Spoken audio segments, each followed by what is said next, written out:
All my friends are heathens, take it slow. Wait for them to ask you who you know.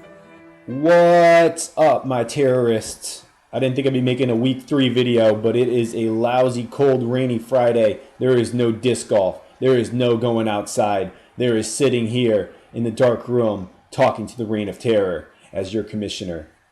We had our first trade this week, guys. It's very exciting. The Peekaboo crew traded Sproles to Will Forks Choate for Tyrell Williams. I approve the trade. Acceptable. Not going to go through matchups, but I will say that the Dingleberries and Ramsey Bolton are both 3-0. Dingleberries continue to look strong. Ramsey Bolton continues to win. Where's the Beef Brady putting up a ton of points? He goes 2-1. There's a lot of teams that are 2-1. There's a few teams that are 0-3. Don't lose hope, guys. The season is still early. Anything can happen. You don't want to give up now because, honestly, this is a war of attrition. There's some teams that don't deserve to be where they are. I have a team in another league. It's 2-1. I drafted only white players as a joke, and I continue to win somehow, which shouldn't be happening because all my running backs are gone. Thanks, Danny Woodhead. So today, we are going to go through the injuries that have happened so far. We're also going to talk a little bit about my philosophy when it comes to fantasy football and how the league is shaped.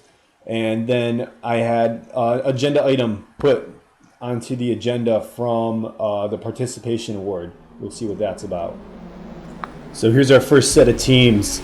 You can see Dingleberries and Zika Babies not too much affected, although Corey Coleman will be out for a significant amount of time. Peekaboo crew has some hits. Delaney Walker missed his last game. Des Bryant's probably going to be out. Says he has a hairline fracture. And Tyler Eifert has been out since the beginning of the season. Will Forks Choate. Rob Gronkowski is listed as questionable, but who knows how well he is going to do this season. That hamstring injury tends to linger, and he suffered a lot when Danny Woodhead went on the IR earlier this season. Participation award. Russell Wilson, he's injured.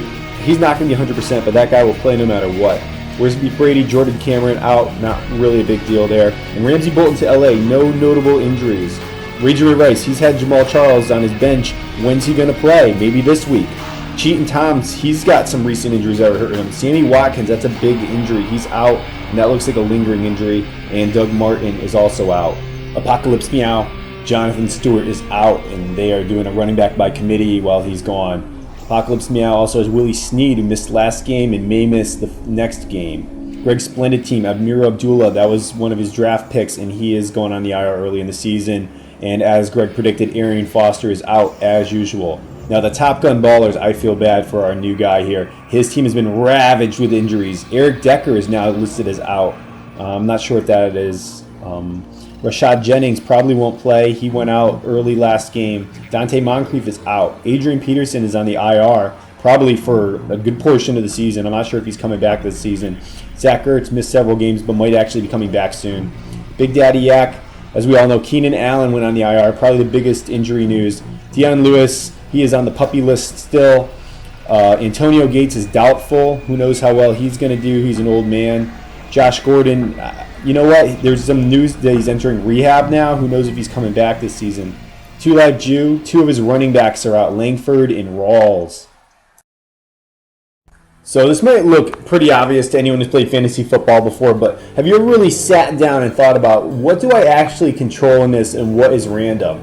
Your draft choices, obviously, who you pick. Your waiver strategy, not just who you pick up, but when you use your waiver claim and when you hold off on using your waiver claim.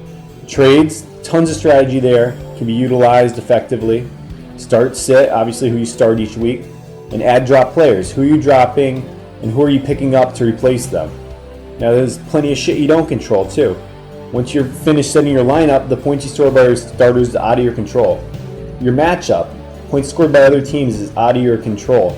And of course, injuries is out of your control. So what fantasy football really comes down to is everything you're doing is just making a decision. You're deciding who you draft, who you trade with, who you add, and who you drop. When there's fewer bench spots, it increases the number of decisions you have to make because you have to think more about what you're doing. If you could just add players, that doesn't really take a lot of skill. You add someone, you hope you get lucky, you hope someone else's running back gets hurt. But if you're thinking more about who you're dropping, that's more skill intensive. For example, let's say you have a tight end and you're thinking about dropping them, but now you have to consider, all right, what team could pick up this tight end? You know, is anyone going to pick up this tight end? Is the person I'm going to be playing next week who needs a tight end going to pick up this tight end? It adds another dimension of skill to the game instead of just having it be random. If it was truly, you know, a more random game with tons of bench spots, you could just essentially pick up a ton of players, and the only decision you'd have to make is who you start and who you sit, and then the rest would be determined by which one of these guys blows up, whose running back gets hurt, and you already have the handcuff on your bench somewhere. So that's, you know, just one of the reasons why I went down 2 bench spots this year, and we also made the decision to get rid of that stupid IR spot. I'm putting more skill into this random ass game. Okay, one last order of business. So the Participation Awards owner, Matt, has been showing me some awesome trades that you guys have been offering him, and these are so fucking bad, it's not even funny. Listen, this guy is in 8 fantasy leagues. He's been playing fantasy probably longer than I have.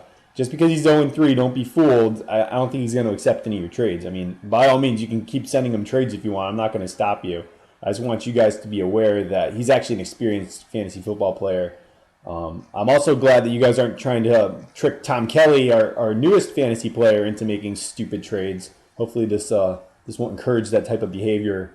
But I think there's enough Kellys in this league, so they'd probably revolt against you if that was to happen. But you know what? I want to see some more trading going on. I think in a 14-team league, that might be the way to win, especially with all these injuries that we're seeing this year. So good luck in week 4, and I hope to give you guys another video next week with power rankings, and maybe do a interview video with Ryan or Matt because they've both expressed some interest.